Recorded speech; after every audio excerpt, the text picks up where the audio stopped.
Magandang gabi po, Luzon, Visayas at Mindanao.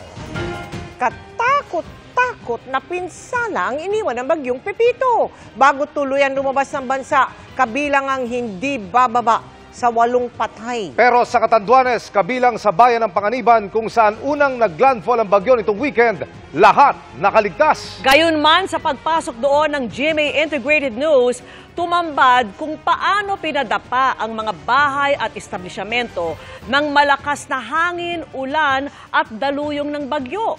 At mula sa Virac, Catanduanes, nakatutok live si Joseph Moro. Joseph. Vicky Emil, bahagya nga lamang umuulan sa mga oras na ito dito sa Catanduanes at itong Catanduanes na ay isa sa mga napuruhan itong si Bagyong Pepito. At nung nga naglandfall ito noong Sabado ng gabi ay para itong puyo na nagpaikot-ikot dito sa probinsya, pero sa kabutihang palad ay walang naitalang casualty dito sa probinsya.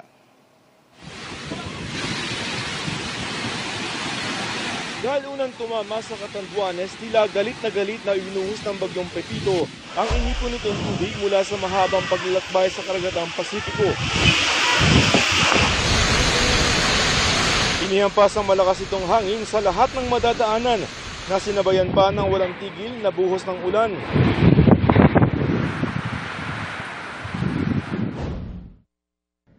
Partikular na sinapul ang bayan ng Panganiban, Catanduanes, kung saan unang naglandfall ang bagyo. Kasunod nito tumambad ang lawak ng pinsala. Halos 500 bahay ang nawasak. Sa bayan ng Viga, mismong kisame ng emergency operations ng bayan, pinabagsak ng hagupit ni Pepito. Pahirapan din ang pagdaan sa mga kalsada dahil sa baha na hinarangan pa ng mga nagtimbahang puno. Marami ring bahay ang tuluyang nasira.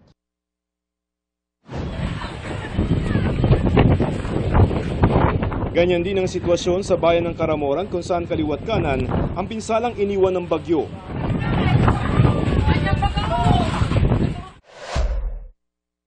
Ang covered court na ito tuluyan ng nawalan ng bubong. Sa bayan ng Bagamanok, hindi rin pinalampas ng hagupit ni Pepito, pati ang police station. Nagtuklapan maging ang bubong ng mga simbahan at covered court sa lakas ng hangin. Sa bayan ng San Andres, habang nagsasagawa ng inspeksyon ng mga pulis, okay ka lang? Okay lang po. Relax na, kayaan. Isang buntis ang tinulungang mga anak sa loob ng kanilang bahay. Agad namang nadala sa ospital ang mag-ina at nasa mabuti na silang kalagayan.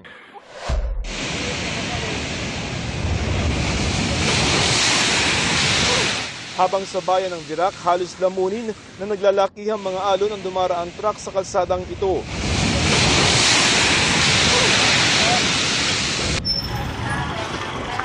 Matapos ang pananalasa ng bagyo, maaga nagsiuwian ng ilang evacuees. Pero may ilang nanatili dahil wala nang mauwian. Yung bahay namin talagang wasak siya, hindi siya napitirahan. Ngayon problema namin yung matitirahan, kaya stay muna kami dito. Nakapanlulumo ang pinsala, pero magkakasama pa ring babangon ng mga Catanduanon dahil ni isang walang nasawi sa isla. Ayon sa Kapitolyo, nakatulong ang preemptive evacuation. Tulong-tulong ang mga barangay official, pulisya, Coast Guard at ibang ahensya para mailikas ang lampas 70,000 mga individual. I would like to thank the DSWD, the UX, PAP, of course sa ating Presidente, BBM, sa pagpadala niya ng ayuda. Talagang tumulong sila para magkaroon tayo ng sirkasyon. Pero marami pang haharaping hamon, kabilang ang pagbabalik kuryente na matatagalan pa sa dami na nagtumbahang poste at naputol na kawad. Sa Virac na kabisera ng probinsya, posibleng abutin ng 2 linggo bago maayos ang kuryente at uunahin muna ang mga ospital, airport at Kapitolyo. Wala ring signal ang mga telecommunications company kaya may libreng pa Wi-Fi at charging ang Department of Information and Communications Technology o DICT. Habang naghihintay na bumalik lahat sa normal, may parating na 45,000 na family food packs na dagdag sa naunang 10,000 family food packs na ipinaposisyon bago pa bumagyo. Inihanda na rin ang financial assistance sa mga apektado. Naroon mismo si DSWD Secretary Rex Gatchalian. Nag-usap na kami ng governor, aantayin ko yung listahan mula sa provincial government para mahanda naman ng DSWD yung cash assistance para sa mga nasiraan ng mga tahanan. Parallel to that, nakipag-coordinate na rin kami sa DOLE at sa DSUD kasi may mga request ang province na mag-mobilize ng tupad kasi livelihood din sa tao, pero at the same time makakatulong sila sa recovery effort. Makatutulong din sa pagbangon ng pababalik operasyonal ng Tabaco Port sa Albay kung saan manggagaling ang mga papuntang Catanduanes galing mainland Luzon. Dito inabutan ko ng aking team ang mga paserong 3 araw ng stranded dahil sa bagyong Pepito, tulad din na galing pang Maynila. Kaya ganoon na lamang ang pag-aalala nila sa mga naiwan sa Catanduanes. Bahay namin sira, tapos yung pagkabuhay namin medyo di naman okay na. Siguro panibagong na naman, diskarte. Yung kusina namin, na-wash out daw po. Ay, paano? Hindi ko alam kung paano.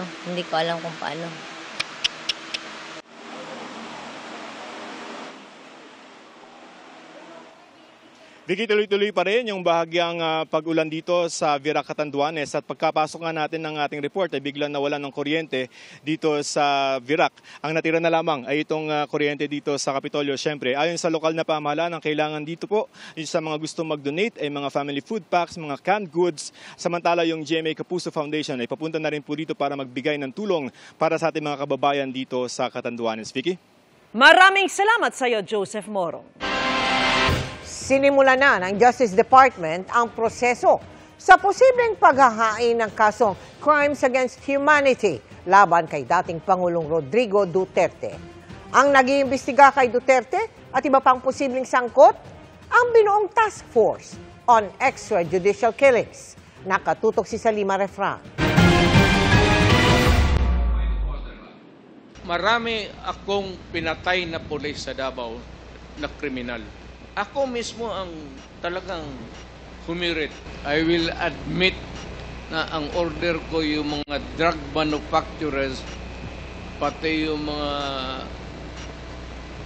big time drug distribution, patayin. So nagpa-plan po talaga kayo ng evidence? Well, that was a part of the strategy as a mayor.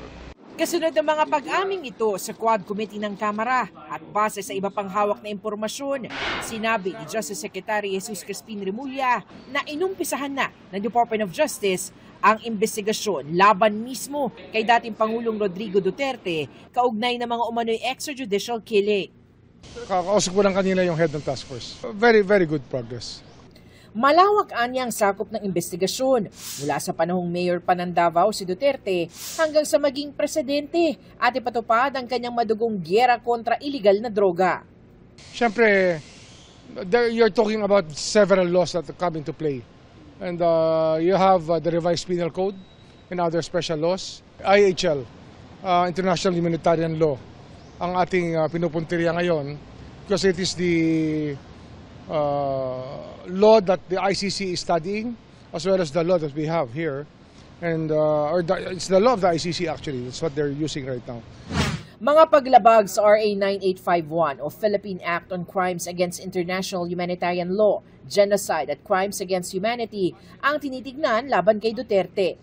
Katuwang ito ng Crimes Against Humanity na pinahaharap sa dating Pangulo sa International Criminal Court o ICC. Well, we want the charges to be separate from each other. What we charge here and what the ICC charges have to be, if possible, will not overlap. Kasi ano yan even if we're not members of the ICC, the spirit of complementarity still applies. Patuloy na kinukuha ng GMA Integrated News ang panig ni Duterte. Sabi naman ng kanyang dating presidential legal advisor na si Attorney Salvador Panelo, bakit hindi na lang maghain ng kaso kung mayroong ebidensya? We just cannot give you a day-to-day, blow-by-blow account, but we are evaluating everything very well. Para sa GMA Integrated News, Salima Refran, nakatutok 24 oras. Nag-aalok ng 1 milyong piso ang mga kongresista sa makapagtuturo ng anilay kahina-hinalang individual na pumirma sa mga resibo para sa confidential fund ng Office of the Vice President. May duda kasi ang mga kongresista kung tunay na tao nga ba ang may pangalan na tila pinagsama raw na restaurant at chichirya. Nakatutok si Jonathan Andal. Isa ito sa mga resibong ipinasa ng OVP o Office of the Vice President sa COA o Commission on Audit para ipaliwanag kung paano nila ginastos sa loob ng 11 araw ang 125 million peso 2022 confidential funds. Pero ang pangalang nakapirma sa resibo, hirap basahin ng mga kongresista. The name would read, tama po ba, Mary Grace Piatos? Piati. Ang pagkabasa ko, Piatos eh. Why po yung last? Why po?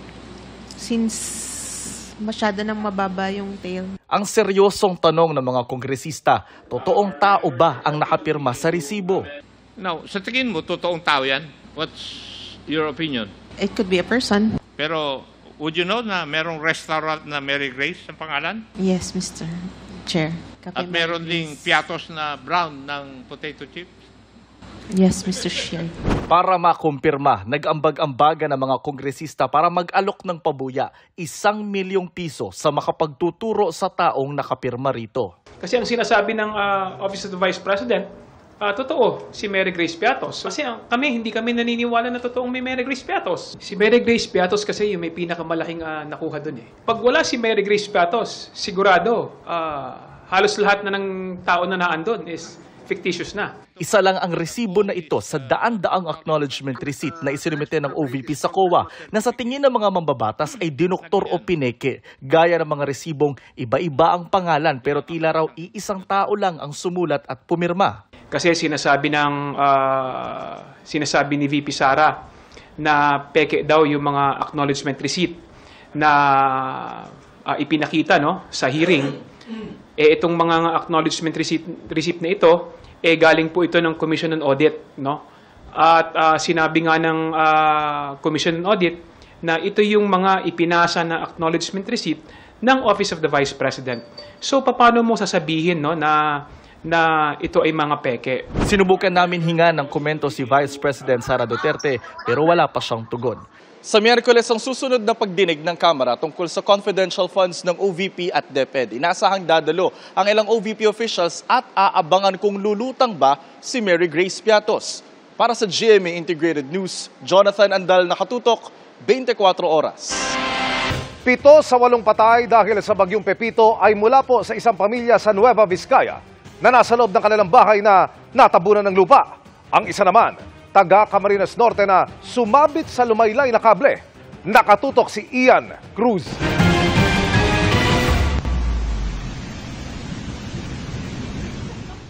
Hindi nakaligtas sa hampas ng mga alon ang resort na ito sa Dipakulaw, Aurora. Maraming mga gamit ang parang laruan lang na tinangay ng tubig. Habang sa bayan ng Baler, mistulang papel naman ang yerong ito. Walang kahirap-hirap na pinalipad sa kalsada. Dito, ang mga puno ng saging halos payukuin sa kasagsagan ng bagyo. Pero sa katabing Nueva Vizcaya, tuluyan ng pinadapa ng hangin ang ilang puno. Nabulabog hindi lang mga residente, kundi maging ang ilang alagang hayop. Ang tuloy-tuloy na pag-ulan nagresulta ng landslide sa bayan ng Ambagyo, kung saan 7 ang naiulat na nasawi matapos matabunan ang kanilang bahay. Bigla po kasing rumagasa yung malakas na buhos ng ulan. Nag-saturated na po kasi yung lupa man. Hindi sila nakalikas ng on time. Opo. Ayon sa PDRRMO, mula sa isang pamilya ang mga nasawi, kabilang ang isang 8 taong gulang at ilan pang menor de edad. Sa Isabela, pinagsamang buhos ng ulan at pagpapakawala naman ng tubig ng Magat Dam ang nagpabaha sa ilang lugar. Sa kuha ng drone video na ito, mistulang dagat na ang bahaging ito dahil sa taas ng tubig. Ang ilang mga bahay, halos bubong na lang ang natatanaw. Marahil mas matindi pa ang pinsala kung hindi sinangga ng Sierra Madre ang bagyo. Sa pagtama sa bulubunduking yan, humina ang bagyo ayon sa DOST Pag-asa. Lalo kung ikukumpara sa ibinuhos nitong lakas sa Catanduanes at mga isla sa Quezon noong kagagaling lang nito sa dagat. Nakakatulong yan.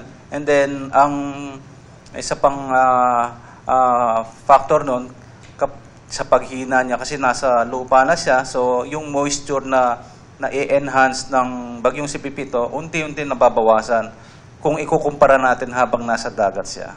Ayon sa Office of Civil Defense, nagpalipad na ng Black Hawk helicopters ang Philippine Air Force para suriin ang pinsala ng bagyo na susundan ng relief operations. At bagamat nakumpirma ng ating team ang binanggit ng Pangulong casualty sa Camarines Norte, sa ngayon sabi ng OCD, wala pong na-receive ang Operation Center ng NDRIMC na casualty related sa typhoon. Only injured. But yung mga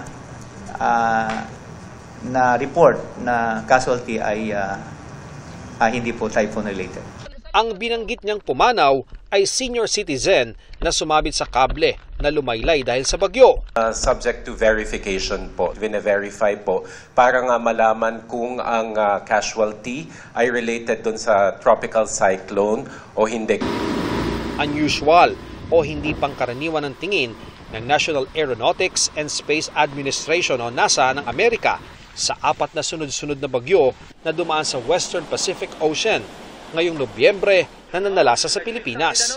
Unusual, sabi rin ng Pag-asa, pero nangyari na ang sunod-sunod na bagyo noong 2020 kung kailan ang ngalan ng mga bagyo ay same set din ng pangalan ng bagyo ngayong 2024. The 4 tropical cyclone occurred in our Philippine area of responsibility is due to the La Nina-like condition.